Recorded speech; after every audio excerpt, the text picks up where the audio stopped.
Halo teman-teman, kita menjawab lagi pertanyaan komentar-komentar teman-teman di YouTube ya, di YouTube yang belum dijawab. Jadi kita negara demokrasi, bebas berpendapat teman-teman. Silakan berkomentar di video gua, baik ataupun buruk, atau pertanyaan akan gue respon ya. Mudah-mudahan ada waktu.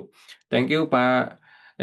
Thank you. Dimulai dari Bapak Mujahidin. Ini yang dari mengenai dokter lewat 4,8 M.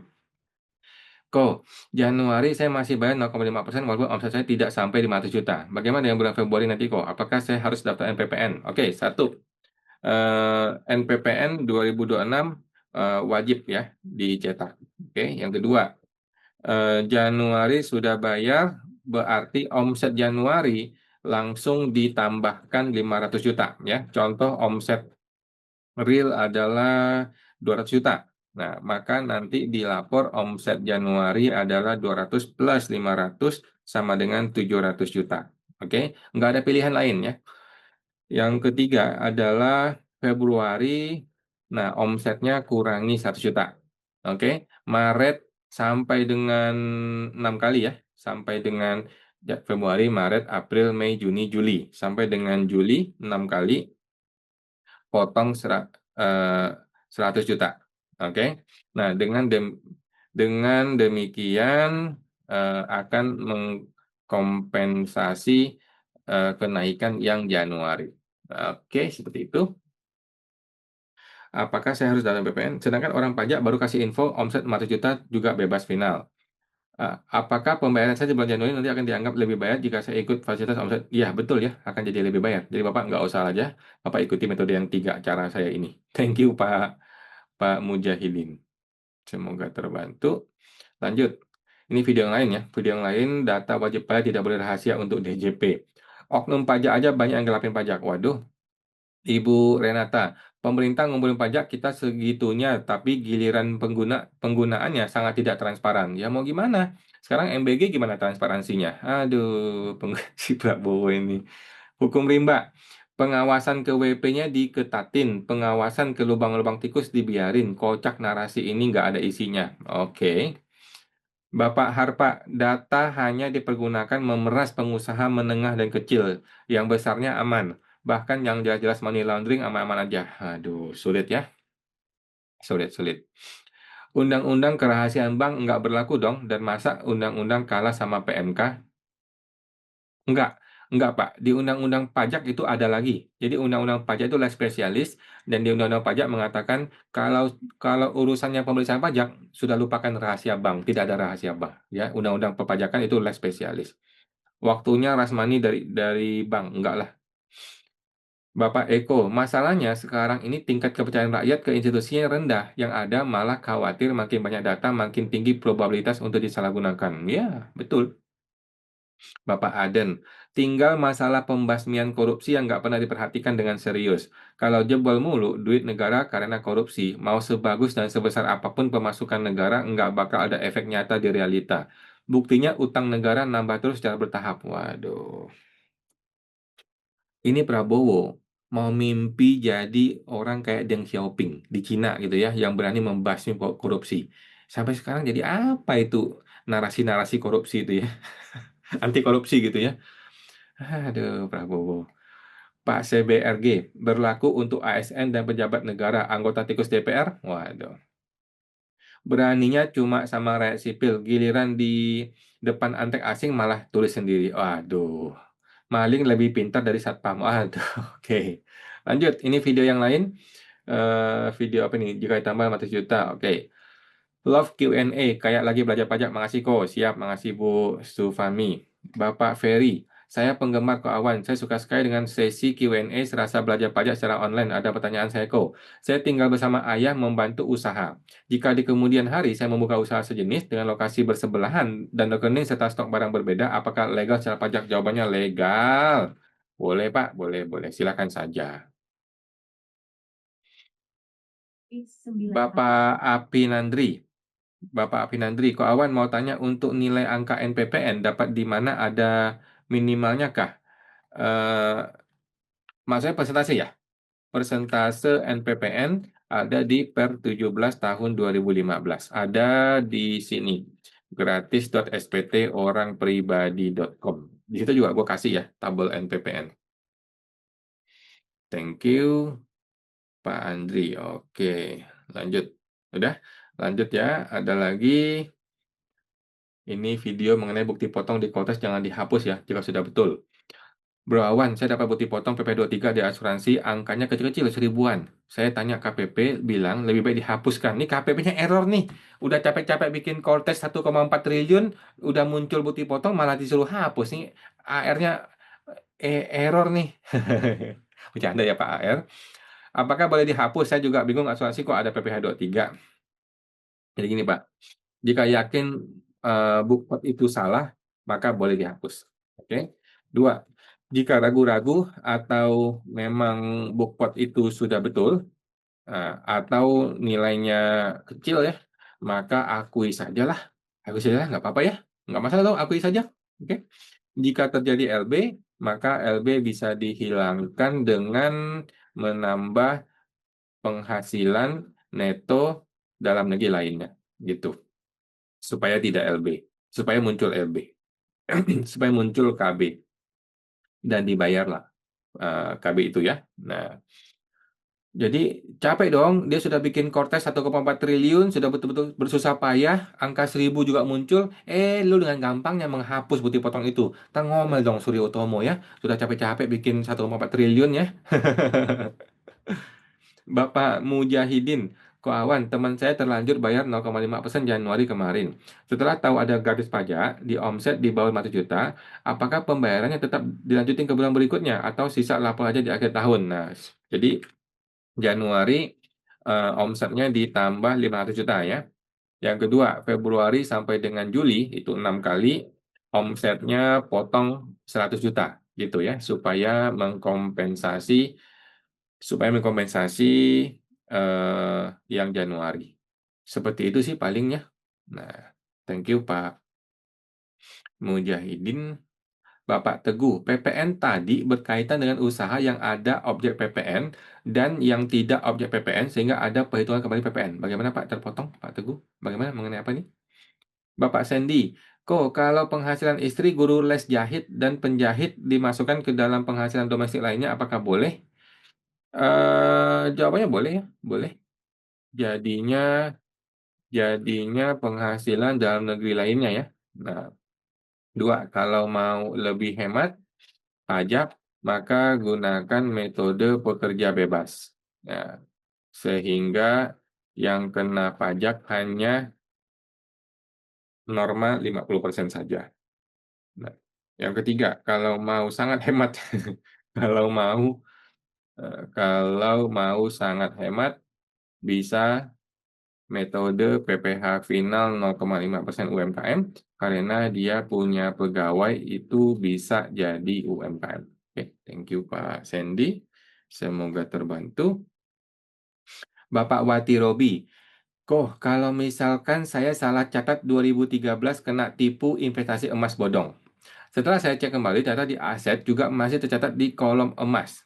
Oh, nah, sekarang kan perlu isi nilai saat ini. Waduh, sekarang emas malah naik itu bagaimana ya kok? Saya perlu koreksi atau bagaimana? Bingung, bingung saya kalau tiba-tiba dihilangkan, dipindah ke kolom inflasi, terus tiba-tiba hilang pasti ditanya. Oke, satu, jangan dikonversi ke harta yang lain.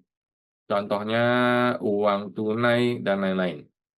Yang kedua, eh, yang kedua, oke, yang kedua adalah hilangkan saja emas itu dari SPT. Nah, yang ketiga, jika dipanggil AR, jelaskan, jelaskan ke AR gitu bahwa itu adalah investasi bodong. Saya sudah rugi, jangan dipaksa bayar pajak lagi, gitu ya, oleh negara, oleh pemerintah gitu. Thank you Ibu Wati, semoga terbantu. Bapak Indra Kusuma, kalau bukti potong 21 ada puluhan, ada yang tidak masuk ke penghasilan, bagaimana ya? 3 bulan full bisa nggak masuk ke penghasilan? Jawabannya boleh ya, di input manual kalau belum masuk. Oke, silakan di input manual saja. Bapak Antis, malam kok, kalau saya dapat bukti potong tapi tidak sesuai bagaimana? Apakah bisa delete? Oke, satu, pastikan lagi ya, biasanya sudah akurat.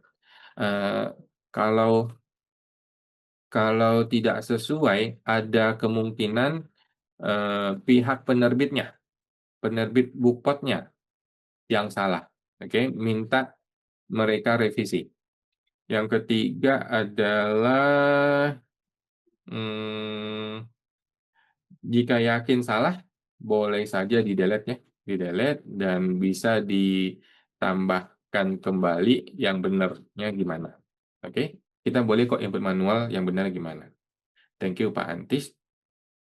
Bapak Kongji, sore kok, kalau saya bikin kurang bayar 50, emang bisa dibayar lewat online? Jawabannya bisa ya, bisa. Rp1 juga bisa dibayar. Soalnya kalau sistem transfer kan minimal 10.000 ya. Boleh, boleh, boleh. Rp1 juga bisa kok bayar pajak. UMKM dipotong PPh gimana hitung omset 500 jutanya? Gimana, gimana? UMKM dipotong PPh gimana hitung omset sampai dengan 500 juta? Dibuat di Excel ya. Dibuat di Excel, eh, 0 sampai 500 juta bebas pajak. Di atas 500 juta mulai bayar pajak di bulan berikutnya. Di bulan berikutnya di maksimal tanggal 15. Seperti itu, Pak Jai.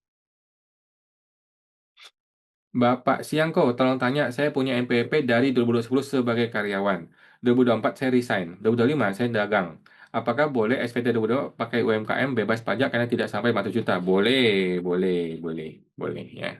Silakan saja. Bapak Sufu. Kalau gini gimana kok? Mana dia? Kalau gini gimana kok? Dapat bukti potong dari Shopee. Total penghasilannya cuma 600.000. Bukti potong 16.000. Gaji dari pekerjaan 5 juta per bulan. Gaji pekerjaan 5 juta per bulan. PTKP K1. Gimana cara supaya nihil tanpa menghapus bukti potong Shopee-nya? Jadi satu, jangan memaksakan SPT nihil, gitu ya. Sulit membuatnya menjadi nihil. Karena ada perhitungan pembulatan, gitu. Yang kedua, eh, supaya saya tambahin penghasilannya. Oke, tetap lebih bayar 16.000 karena masalahnya ada bukti potong Shopee yang masuk ke lampiran 1E yang seharusnya itu lampiran bukti potong kerja. Oke, LB 16.000 dapat dihilangkan dengan menambah penghasilan di kategori yang namanya penghasilan neto dalam negeri lainnya. Oke, tinggal tambahin di situ sampai muncul kurang bayar. Jadi angkanya ditambahin aja.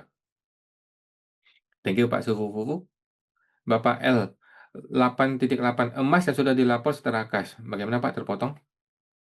Bapak Andiarta, siang kok awan. Beberapa kalau saya dengar penjelasan LB yang diselesaikan dengan menambah penghasilan, kok makin bingung ya? Oke, saya ulang. Saya orang pribadi 0,5% final. Jika di lampiran 1E saya terisi, pasti lebih bayar. Sedangkan ketika saya isi lampiran 3A 4 bagian B, penghasilan dalam negeri lainnya, isian di lampiran 3 4 bagian B saya isi besar tidak bisa bikin induk nomor 11 saya jadi 0. Tetap aja ada angka dari lampiran 1E. Sehingga induk bagian A saya lebih bayar. Bingung saya kawan. Maksud konkret menambah penghasilan lain buat WP sesuai kondisi saya itu gimana dan di lampiran berapa? Ini yang saya alami juga, mohon pencerahannya. Oke, jadi Bapak sudah betul ya menambah penghasilan di eh, lampiran yang namanya penghasilan neto dalam negeri lainnya. Oke. Oke, dua. Jika masih terjadi LB di halaman induk, artinya Bapak eh, kurang gede, kurang besar angkanya di lampiran neto dalam negeri DN lainnya. Itu, ya. Jadi tambahin angkanya yang gede, contoh 100 juta, gitu, supaya kelihatan perubahannya langsung di induk. Nah, kemudian diturunin bertahap bertahap sampai angka KB yang Bapak inginkan. Begitu ya Pak ya. Jadi kurang gede angkanya, ditambahin digedein angkanya. Jangan cuma nambah 10 juta gitu, tambahnya 100 juta langsung. Bapak Ari Kurniawan, dalam konteks WP UMKM final 0,5% dan afiliator Shopee. Oke, satu. Kenapa bukti potong dapat menyebabkan LB atau KB? Oke, LB terjadi karena bukot dari Shopee itu tidak memperhitungkan PTKP, penghasilan tidak kena pajak ya. Sedangkan di SPT tahunan ada hitung PTKP. Itulah masalahnya, Pak. eh, Tidak seperti PPh final yang hasilnya nihil. Bukankah afiliator sudah terima penghasilan tidak tetap dan sudah dipotong? Iya, pemotongannya tidak final ya. Dua, Koawan mengatakan di video, jika bukti potong menyebabkan LB, maka tambahkan saja penghasilannya. Bagaimana maksud dan caranya? Bukankah hal ini menyebabkan laporan jadi tidak benar? Benar. Betul ya, betul. Laporan menjadi tidak benar, tetapi nggak juga. Sepanjang tahun, kita kan sering terima contohnya angpau gitu ya, bingkisan, hadiah dari macam-macam orang, ya kan? Nah, inilah bisa jadi pembenar gitu, pembenar untuk menambah penghasilan dalam penghasilan lainnya gitu. Oke. Nah, masalahnya adalah LB itu tidak bisa dibiarin gitu. Gitu loh. SPT Cortex tidak bisa lanjut apabila LB itu didiemin gitu. Sedangkan LB yang minta dikembalikan alias restitusi, restitusi eh, WP khawatir pemeriksaan dan lain-lain. Nah, gitu loh. Oke, nomor tiga. Apabila ternyata KB, bagaimana cara setor dan lapornya? Nah, KB yang muncul, tinggal klik bayar, bayar dan lapor. Nah, maka muncul e-billing. Nah, kemudian e-billing itu dibayar. Di semua bank bisa. Oke, di Tokopedia pun bisa. Ada VT, apa nih VT, yang mengatakan seharusnya bukti potong afiliator tidak masuk ke lampiran 1, tapi harus dipisahkan ke kolom L3B bagian C. L3B, L3B bagian C. Hah? L3B bagian C. Boleh, boleh kalau masuk ke sana. Boleh aja ya, bagian penghasilan pekerja bebas ya. Bisa dijelaskan kalau masuk dan caranya. Apa beda dengan L1? Oke. L3BC itu adalah pekerjaan bebas. Contohnya konsultan, pengacara, em, notaris, dokter, dan lain-lain. Gitu ya. Nah, kalau WP bukan pekerja bebas, maka nggak usah pakai L3BC ini. Oke? Begitu semuanya. Pak Ari Kurniawan, thank you Pak Ari. Semoga terbantu. Ada yang jawab nih, Pak Hendra. Ko Awan, kalau UMKM PPh final dapat bukti potong cashback, lalu terjadi kurang bayar. Apakah bisa pakai konteks form karena tidak nihil? Nggak bisa konteks form. Ya, sebaiknya gunakan web based saja. Nah, gue pengen tahu. Oke, thank you, thank you. Bapak Cakdul, mampuslah saya beli 200 gram LM tahun 1996. Harga 31.000 per gram. Kalau dijual sekarang, pajaknya gede banget katanya. Oke. Cicil aja jualnya biar nggak terlihat lonjakannya. 200 gram, 2 batang, nyicil juga tetap jumlahnya gede.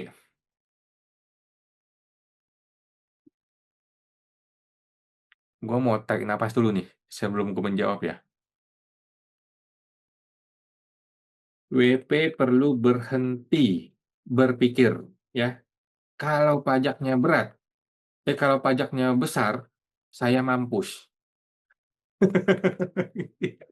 Kalau pajaknya tinggi, saya berat. Berhentilah berpikir seperti itu, ya. WP perlu mulai berpikir, ya, berpikir yang benar, yaitu bagaimana hukum yang benar. Saya akan patuh dan ikuti hukum yang benar, gitu ya. Kalau perlu celana dalam gue jual untuk bayar pajak, gue akan jual untuk bayar pajak. Begitulah cara pikir yang benar. Jangan berpikir mampus-mampus. Bapak kan untung gede ini. Ini kan kalau belinya 1996 sekarang dijual kan untungnya gede. Untungnya gede, pajak ambil bagian, negara punya bagian gitu ya, pemerintah dapat bagian 30%. Ya udah kita bayar. Kita masih ada 70%. Apakah berat? Memang berat. Apakah sakit? Sakit, nyesek di dada. Tapi itulah hukumnya. Itulah hukumnya. Hukum ngomong begitu. Kita ini patuh pada hukum. Negara hukum kita ini, bukan negara suka-sukanya wajib pajak, nggak bisa, Pak. Gitu ya. Jadi, mohon maaf nih ya, bukannya saya marah-marah ya, tetapi mindsetnya mesti dibenerin ya, teman-teman wajib pajak, mindsetnya mesti dibenerin. Kita mesti punya mindset hukumnya bagaimana. Kalau hukumnya suruh gua bayar, gua akan bayar. Gua harus bayar, nggak ada pilihan lain. Oke, begitu ya pola pikirnya kita yang benar, teman-teman ya. Gitu. Jangan gara-gara, "Loh kok gede amat, gue masih bayar 100 juta, 200 juta, 3 juta, gue tidak mau bayar ah." Mulai cari jalan tikus ya, cari konsultan, ketemu konsultan yang bego, konsultan yang tolol, konsultan yang abal-abal gitu ya, dibikinlah skenario aneh-aneh. Aduh, Pak, teman-teman ya, lu kira orang pajak goblok? Lu kira DJP bodoh? Begitu dia panggil, dia bikin pemeriksaan, orang yang nggak bisa jawab, mampus kita dihajar sama dia. Bukan cuma dihajar, ditelanjangin, dirampok kita sama si oknum pajaknya, gitu. Jadi jangan sampai kita niatnya niatnya mau mengelabui negara, malah kita yang dirampok sama oknum pajak nanti, malah diperas kita kan. Nah, gitu ya, teman-teman ya. Jadi gue sih berpikir kalau emang ada emasnya dan kita emang jual ada profit, ada untung, ya udah kita kita kasih bagiannya pemerintah. Memang itu bagian mereka yang mesti kita bayar, gitu loh. Mau angkanya kecil, mau angkanya gede, nggak usah pusing tutup mata bayar, beres. Gitu teman-teman ya. Oke, thank you Pak Cak Dul semua teman tuh. Ada video lain nih, Ibu Siska ya. Kok saya baru kerja sebagai admin. Gaji kami kan semua di bawah PTKP. Awalnya saya masuk, saya nanya orang pajak, katanya nggak perlu lapor PP21 karena kami juga nggak punya NPWP. Tapi kan untuk laporan SPT tahunan ada dokumen putih potong, bagaimana solusinya? Oke, satu, jika Ibu tidak punya NPWP ya, nah atau NIK-nya belum diaktifasi menjadi NPWP, maka Ibu tidak perlu lapor SPT tahunan. Ya, tidak perlu lapor SPT tahunan. Oke, walaupun ada terima bukti potong. Jadi nggak usah pusing. Kemudian yang kedua, jika Ibu punya kartu NPWP, maka wajib lapor SPT tahunan ya, walaupun tidak walaupun walaupun gajinya di bawah PTKP, tetap mesti lapor. Kan lapor nihil juga boleh. Ya, thank you Bu Siska.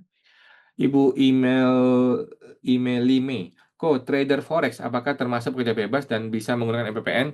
Jawabannya tidak. Jangan pakai NPPN ya. Nah, dua, trader forex eh, perlu menghitung berapa net profitnya. Nah, dan kena PPh orang pribadi progresif biasa ya, nggak bisa pakai NPPN. Oke, Ibu email. Bapak Dedek, kok terus kita buat Januari 2026 pakai tarif 0,5%, apakah tarif apa ya? Terpotong? Jadi intinya masih boleh ya pakai 0,5% sampai Desember 2029. Masih ada satu lagi terakhir dari IWPI. Negara lain bicara nuklir, Indonesia bicara makanan. Orang luar negeri pasti berpikir rakyat sudah tidak makan. Nggak malu ya? Gimana? Wow, oke. Oke, thank you teman-teman ya. Silakan berkomentar di YouTube gue dan kita akan berusaha menjawab semua pertanyaan teman-teman semua. Sampai jumpa, semoga terbantu.